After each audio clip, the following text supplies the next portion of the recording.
Let's jump back into coverages one-on-one. Follow along with me as we go over cover three.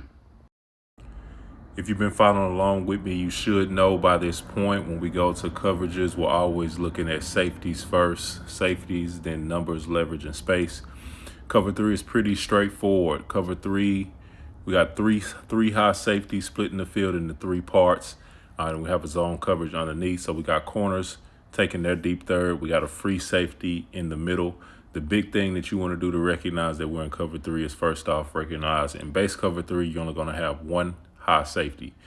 So all the coverage that we've talked up to this point, cover 0, cover 1, and cover 2, cover 1 and cover 3 are the most alike simply because they are going to be the ones that have the single high safety in the middle of the field.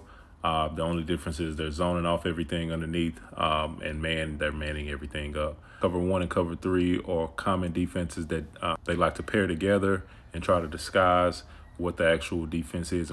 Here's a free shot of cover 3 so you can see body language here. Once again, we got the one high safety at the top. We also have our cornerbacks with zone, eyes, inside. The leverage that everybody has is going to be a little different depending on what offensive formation we're in. We have a kind of a condensed set down here with 2 tight ends.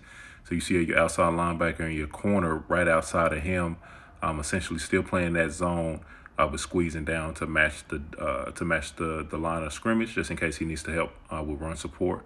And up top, they're more spread out. You got the corner outside still with zone eyes. You have the outside linebackers that are filling that curl flat window. Our inside backers are all just curl zones in the inside. Also, to truly understand the integrity of the cover 3 and what they're looking to do, the rules for the free safety in the middle is nothing gets deep, nothing gets behind him. He's deeper than the deepest man. Same thing for those corners. Nothing can get deeper than them in their zone. So push come to shove, their responsibility is to make sure nothing gets deep under them, and we can use that information to take advantage of them in certain pass concepts. As you'd imagine, defenses like to throw in wrinkles to make it a little bit more complicated and not as easy to identify. So as you younger guys get older, you start to see a little bit more complex coverages. High school, you'll see this all the time. Cover 3 buzz. Essentially, they're getting right back to that same spot. The corners have their deep third, and you have a free safety that's covering the deep third. The difference is they're showing before the snap 2 high safeties, as you can see here, and that strong safety on the snap or right before the snap is coming down into that hook zone, essentially making it a 1 high safety look. And it's vital for quarterbacks to be able to see this on the snap and really seeing where backside safety is to be able to recognize that they're rolling on the coverage. If you do not recognize that they're rolling to single high, that can really alter where you're supposed to go with it. A lot of pass concepts are based off of 1 high, 2 high. So you must recognize that they drop down into that zone. We'll show a clip here in a second where the quarterback doesn't do that and it turns into an interception. So very, very, very vital. Here's a free shot of it. Take a look. They are rolling from a 2 high look down into 3 buzz. As you see before the snap, there's 2 high safeties. The leverage of the corners are still zone.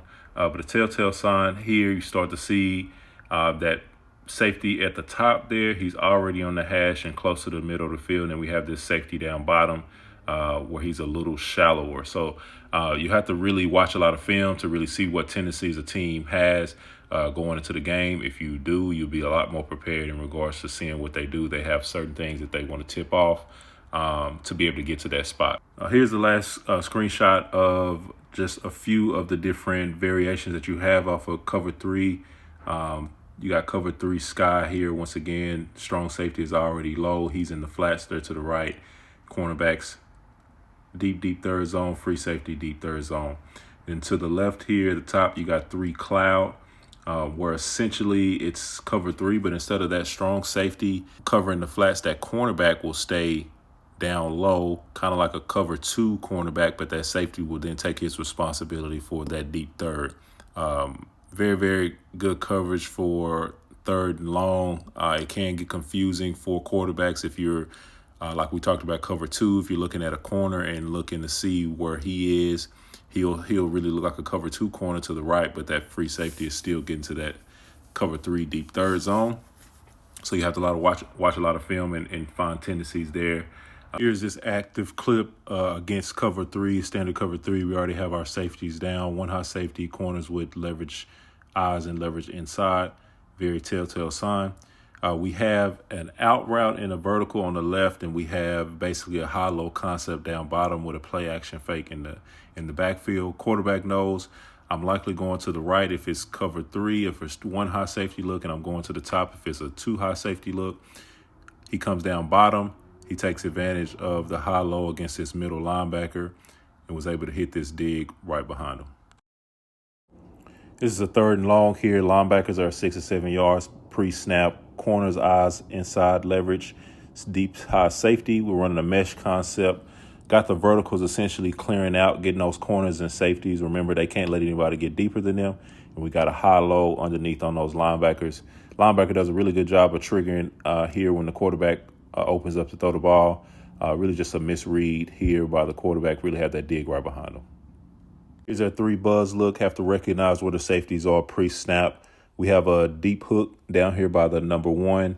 We have a vertical by number 2, and we have 2 hook routes up top with the swing route.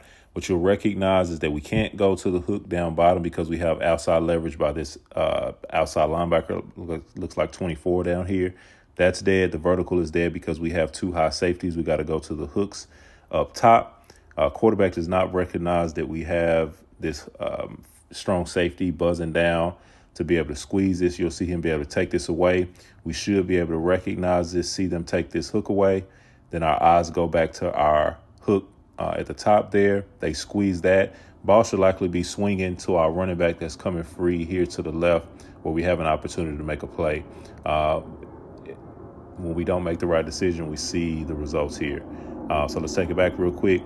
Also, a big key is you see this outside linebacker. He does not go to the flats here if he doesn't have a threat. He drops as deep as he can with that seam route that's going up the middle of the field. He's only going to come to this flats down here if he has a direct threat to the flats. So we have to go 1, 2, check down to the back.